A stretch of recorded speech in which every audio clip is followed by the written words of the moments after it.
Hello, today we're talking about the cornerstones of good business strategy.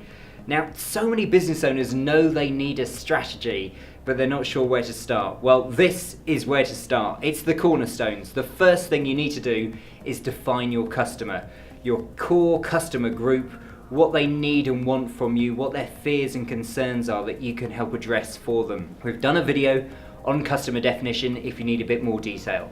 Then the next area to focus on is your distinctive capabilities, the things that make you stand out, the things that enable you to win when you go head to head with a key competitor, the things you need to focus on getting stronger and stronger over time.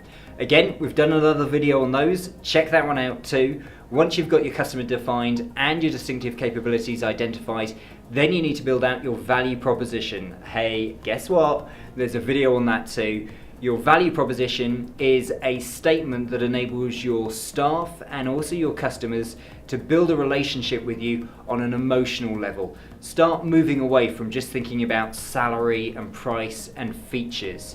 It defines why you do, what you believe in, and what you do, how you do it particularly well, and who you do it for.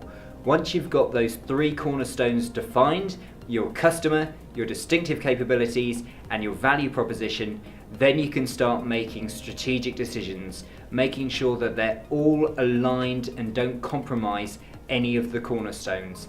If they are aligned, there's a very good chance that your strategy is going to be moving you towards your objectives as efficiently as possible. I hope that's been helpful. Any questions or comments, get in touch, and we'll be back very soon.